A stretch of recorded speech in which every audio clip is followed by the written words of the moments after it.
नमस्कार, मैं हूं नंदिता कुडेशा और आप देख रहे हैं डीएनपी इंडिया।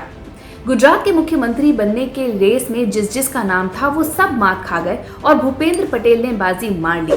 बीजेपी की तरफ से भूपेंद्र पटेल को गुजरात का मुख्यमंत्री नियुक्त किया गया। राज्य में अगले साल होने वाले विधानसभा चुनाव से ऐन पहले ये इतना बड़ा फैसला यूं ही नहीं लिया गया है। दरअसल गुजरात से नरेंद्र मोदी के हटने के बाद से बीजेपी की पकड़ कमजोर हो रही थी। बीजेपी के दो शीर्ष नेता अमित शाह और नरेंद्र मोदी गुजरात से ही आते हैं। ऐसे में वहां पर बीजेपी का कमजोर पड़ना बाकी राज्यों के लिए अच्छा संकेत नहीं है। विजय रूपाणी 5 साल तक गुजरात के मुख्यमंत्री रहने के बाद भी राजनीतिक तौर पर अपना सियासी प्रभाव नहीं जमा सके। हालांकि 2017 का चुनाव उनके ही नेतृत्व में लड़ा गया था, लेकिन हकीकत यह है कि बीजेपी ये चुनाव प्रधानमंत्री मोदी के नाम पर ही जीती। अमित शाह और नरेंद्र मोदी को काफी मशक्कत करनी पड़ी थी। इसके बाद पश्चिम बंगाल में मिली हार के बाद बीजेपी ने ये तय कर लिया कि अब वो राज्यों में अपने चेहरे को मजबूत करेगी और इसी कड़ी में पहले उत्तराखंड, फिर कर्नाटक और अब गुजरात के सीएम को बदला गया ताकि 2022 के चुनावों में मजबूत चेहरे के सहारे कमल खिलाया जा सके। अगले साल गुजरात में विधानसभा चुनाव से पहले बीजेपी के मुख्यमंत्री बदले जाने के फैसले पर विपक्षी कांग्रेस ने जमकर प्रहार किया है। गुजरात कांग्रेस के कार्यकारी अध्यक्ष हार्दिक पटेल ने कहा कि बीजेपी ने तो सिर्फ सीएम बदला है, लेकिन गुजरात की 6.5 करोड़ जनता ने सरकार बदलने का ही मूड बना लिया है। हार्दिक ने कहा कि गुजरात का सीएम दिल्ली से कंट्रोल होता है। जो पहले थे वो भी इसी तरह काम करते थे और जो नए बने हैं वो भी अब दिल्ली के इशारे पर ही काम करेंगे। बीजेपी के सीएम को फ्री हैंड नहीं है। हार्दिक पटेल ने एक बार फिर बीजेपी और आरएसएस के गुप्त सर्वे का हवाला दिया। उन्होंने कहा कि बीजेपी और आरएसएस के गुप्त सर्वे में कांग्रेस जीत रही है और यही वजह है कि विजय रूपाणी का इस्तीफा लिया गया। बड़ा सवाल यही है कि आखिर चुनाव से 1 साल पहले ऐसी क्या नौबत आ गई कि बीजेपी को ये कदम उठाना पड़ा।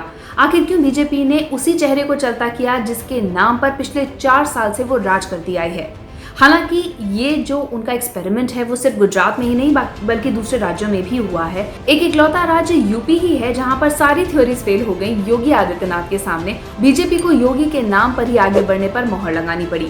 विजय रूपाणी के इस्तीफे से ये बात तो साफ हो गई है कि बीजेपी को इस बात का अंदाजा है कि इस बार गुजरात फतेह करने की राह आसान नहीं होगी। 2017 के विधानसभा चुनाव में ही कांग्रेस ने बीजेपी को उसके सबसे मजबूत गढ़ में नाको चने चबवा दिए थे। 182 सीटों वाली विधानसभा में बीजेपी 100 के आंकड़े को भी नहीं छू पाई थी। उस समय पाटीदार आरक्षण की मांग कर रहे थे और बीजेपी से नाराज चल रहे थे। उस वक्त बीजेपी आरक्षण आंदोलन का चेहरा रहे हार्दिक पटेल अब कांग्रेस के नेता हैं। गुजरात में बीजेपी के उभार के साथ ही पाटीदारों का साथ एक बहुत बड़ी ताकत रहा है और अब कांग्रेस इन्हें अपनी ओर खींचने की पूरी कोशिश कर रही है। विजय रूपाणी की नेतृत्व वाली सरकार के साथ अगले साल चुनाव में जाने पर बीजेपी को एंटी इनकम्बेंसी की चिंता सता रही थी। 2012 के मुकाबले 2017 के विधानसभा चुनावों में जिस तरह बीजेपी का परफॉर्मेंस गिरा है उससे पार्टी के कान खड़े हो गए हैं। और वैसे भी बीजेपी के लिए एक सबसे बड़ी चुनौती कांग्रेस ही नहीं है, अब आम आदमी पार्टी भी धीरे धीरे वहां पर अपने पांव जमा रही है। हाल ही में हुए निकाय चुनावों में आम आदमी पार्टी का खाता भी खुल चुका है गुजरात में। आइए आपको बताते हैं कि 2002 के बाद बीजेपी और कांग्रेस के बीच जो अंतर है वो कितना घटता जा रहा है।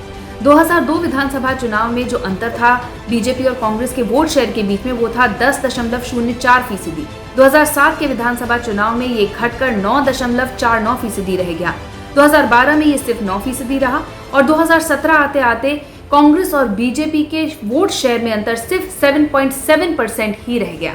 दिसंबर 2022 में गुजरात में विधानसभा चुनाव होने हैं।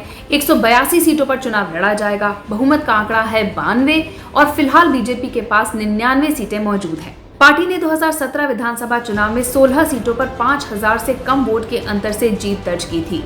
अगर इस बार एंटी इनकम्बेंसी की वजह से बीजेपी की 16 सीटें भी कम हो जाती हैं, तो उसकी संख्या 83 ही बचेगी। इसी तरह 32 ऐसी सीटें हैं जहां तीसरे नंबर वाले प्रत्याशी को मिले वोट जीत हार के अंतर से ज्यादा हैं। ऐसी 18 सीटों पर बीजेपी जीती है। ऐसे में 18 सीटें भी कम होती हैं तो पार्टी का आंकड़ा 81 सीट ही बनेगा। ऐसे में बीजेपी बहुमत के आंकड़े से पीछे रह जाएगी और गुजरात में बना बीजेपी का किला ढह जाएगा। वैसे विजय रूपाणी सरकार कोरोना की स्थिति को लेकर भी सवालों के घेरे में है। अस्पतालों के बाहर लगी लंबी लाइनें और अहमदाबाद में स्वास्थ्य सेवाओं की जो स्थिति थी उसे लेकर भी विजय रूपाणी कटघरे में खड़े रहे हैं। अच्छा, विजय रूपाणी जातीय समीकरण में भी फिट नहीं बैठ रहे थे। रूपाणी जैन समुदाय से आते हैं और अगर गुजरात की बात करें तो यहाँ पाटीदार समुदाय के बाद दूसरे नंबर पर ओबीसी और दलित आदिवासी वोटर्स जो हैं वो सबसे ज्यादा अहम हैं। ऐसे में बीजेपी का जो जैन कार्ड है वो बहुत असरदार साबित नहीं हो रहा था और यही वजह है कि 2022 के विधानसभा चुनाव से ऐन पहले विजय रूपाणी को हटा दिया गया और सियासी और जातीय समीकरण का दांव चलने की कोशिश बीजेपी की तरफ से की गई है। हमारी इस रिपोर्ट के बारे में आपकी क्या राय है, कमेंट सेक्शन में जरूर लिखिएगा। साथ ही अब तक अगर आपने हमारा चैनल सब्सक्राइब नहीं किया तो जल्दी से सब्सक्राइब, लाइक और शेयर कीजिए। नमस्कार।